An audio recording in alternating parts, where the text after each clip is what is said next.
billahi minasyaitonir rajim. Bismillah. An Abdullah bin Abi Aufa radhiyallahu anhu qala jaa rajulun ila an-nabiy sallallahu alaihi wasallam faqala inni la astati'u an afuza min al-Qur'ani syai'an fa'allamni ma yujzi'uni minhu faqala qul subhanallahi walhamdulillahi wa la ilaha illallah wallahu akbar wa la haula wa la quwwata illa billah aliyyil azim. Rawahu Ahmad.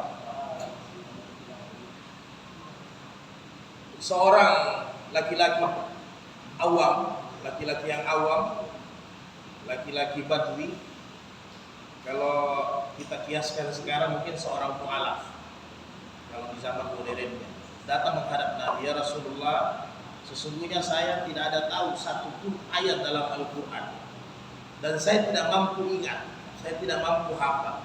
Kalau dalam konteks sekarang ya mungkin baru masuk Islam. Jadi kami tidak tahu ya Rasul, apa yang harus saya buat, sedangkan kewajiban salat itu ada. Maka ajarkan saya, karena saya tidak mampu tahu. Maka kata Rasulullah, kau ucapkan saja subhanallah walhamdulillah wa la ilaha illallah wallahu akbar wa la haula wa la quwwata illa billah aliyyil azim. Di hadis yang lain sampai Allahu akbar. Banyak konteks yang begini dalam hadis-hadis. Jadi bagi yang sama sekali, tetapi ini ada penjelasan ulama, harus berusaha dan belajar. Jadi tidak boleh hanya baca yang memang sudah awam, sama sekali tidak tahu. Jadi ketika angkat takbir tidak bisa, tidak, kata Al-Fatihah dia tidak tahu. Padahal sebenarnya Al-Fatihah rukun salat. Nah, jumhur ulama, kalau begini modelnya, apalagi yang baru masuk Islam, biar Al-Fatihah dia tidak tahu sambil dia belajar, maka ketika dia salat sendiri, kalau mungkin laki-laki muda, dia cukup datang ke masjid, salat berjamaah, selesai. Ya kan? Kolektif pahalanya diterima semua. Yang persoalan kalau perempuan, utamanya di rumah, jadi dia tidak bisa hafal Al-Fatihah, jelas dia masih ummi, masih buta dan sebagainya, maka cukup ini dia lafazkan subhanallah, alhamdulillah, wa la ilaha illallah, Allahu akbar sampai aliyul azim. Kemudian apa? Dia ruku. Subhanallah juga sama. Alhamdulillah, wa la ilaha illallah, Allahu akbar, subhanallah juga boleh. Kemudian dia i'tidal begitu juga, dia sujud begitu juga, dia tahiyat begitu juga. Isyarat tetap ada, tetapi dengan subhanallah, alhamdulillah, wa la ilaha illallah, Allahu akbar boleh. Tetapi ini kejadian fakta nyata. Di zaman Nabi ada yang begini. Jadi Nabi kasih solusi. Nah, tapi ingat, jumhur ulama, ini kan kita ada proses belajar. Jadi sudah terlalu buntu kita kalau, apalagi kalau Islam dari orang tua, bukan kita mu'alaf, maka sangat disayangkan kalau Al-Fatihah minimal surat 10 surat akhir ya harus dihafal di luar kepala. Jadi artinya kalau kita dapat persoalan seperti begini, kasih solusi seperti ini. Jadi utamanya baru masuk Islam. Jadi tidak ada cara, oh saya belum mau salat, saya belajar dulu, hafal dulu Al-Fatihahnya, hafal dulu, itu tidak bisa. Langsung. Jadi tetap salat, karena salat kewajiban dengan kalimat-kalimat tahlil, tasbih tadi. An-Nabi Qatadah radhiyallahu anhu qala kana Rasulullah sallallahu alaihi wasallam yusalli bina fayaqra'u fil suhri wal ashri fi raka'atainil ulayaini bi Fatihatil kitab wa surataini wa yusmi'una al-ayata ahyana wa yutawwalu raka'atal ula wa yaqra'u fil ukhraini bi Fatihatil kitab muttafaqun alaih. Jadi dari Abi Qatadah ini tentang lamanya berdirinya Nabi. Adalah Rasulullah SAW salat, kami di belakangnya ikut. Beliau membaca di dalam zuhur dengan asar di rakaat pertama dengan rakaat kedua membaca Al-Fatihah dengan ketambahan surat. Jadi di rakaat pertama dengan rakaat kedua membaca Al-Fatihah dengan ketambahan surat.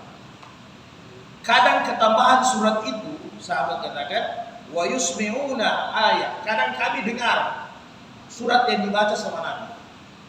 Jadi kadang kami dengar surat yang dibaca sama Nabi. Jadi ulama menjelaskan, Imam Abu Hanifah, Imam Malik menjelaskan bahwa kenapa Nabi biasa agak dengarkan sama sahabat, ini sebagai pembelajaran sahabat.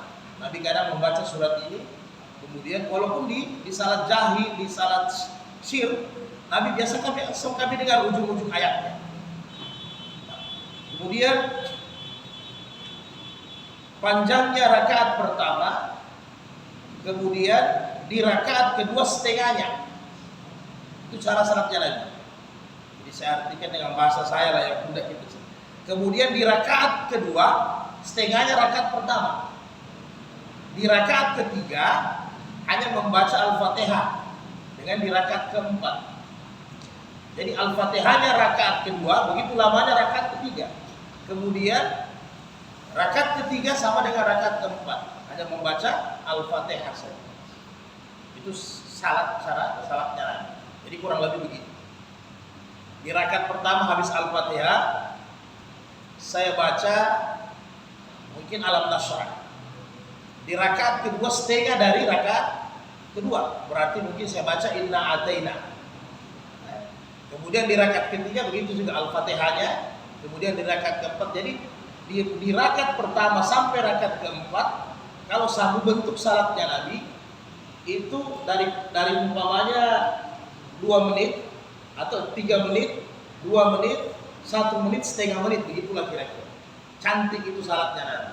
Nah kadang, tapi ini dalam pembahasan Imam Mazhab no problem tentunya. Hanya seorang imam, nanti ada di bab yang lain.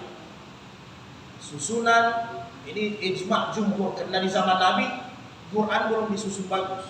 Setelah di zaman Utsman sudah disusun bagus, maka Imam Nawawi dalam kitabnya utamanya At-Tibyan fi Hamalatil Quran itu menjelaskan adab membaca Al-Quran yang baik dalam salat.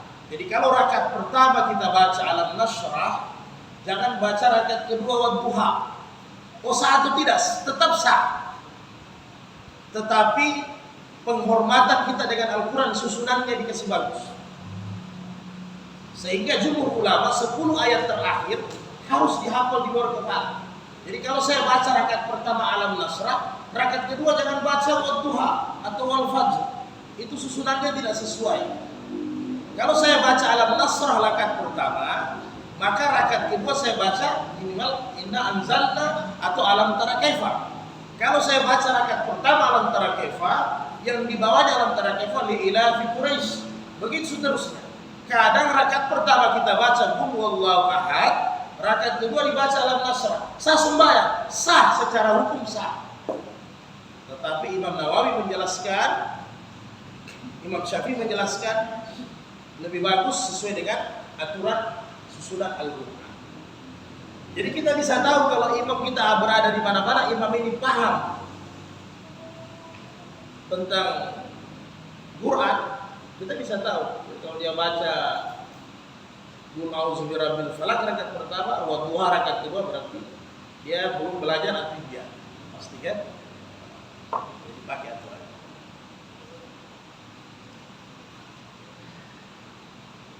Jadi cantik salatnya Nabi. Model waktunya saja sudah teratur dengan bagus. An-Nabi Said Al-Khudri qal kunna nahzuru qiyam Rasulillah sallallahu alaihi wasallam fi zuhri wal ashr. Fahazarna qiyamahu fi rak'atayn al-awwalaini min az-zuhri qadr alif lam mim tanzil. Wah, kalau ini agak repot ya. As-sajadah wa fil ukhrayaini qadra nisfu min zalim wa fi ulaini min al-ashri ala qadril akhrabaini min az-zuhri wal aqrabaini ala nisfi min az-zalim, rawahu Muslim. Jadi begini lagi salatnya Nabi tadi. Jadi biasanya kalau zuhur, sahabat meriwayatkan kalau Nabi zuhur baca alif lam mim itu as-sajadah, kurang lebih berapa? 30 ayat ya. Jadi kalau kita baca 30 ayat zuhur, mungkin semua sandar gitu. kalau sekarang. Jadi jangan kira baca Nabi kan. Tapi itu kualitas iman zaman dahulu. Kualitas iman di zaman Nabi. Jadi salat zuhur ini baca 30 ayat. Kemudian kalau di rakaat keduanya berarti Nabi baca setengah dari itu. Berarti 15 ayat. Di rakaat ketiga kan hanya Al-Fatihah. Di rakaat keempat hanya Al-Fatihah. Bagaimana dengan asar? Kalau asar Nabi baca lagi itu setengah dari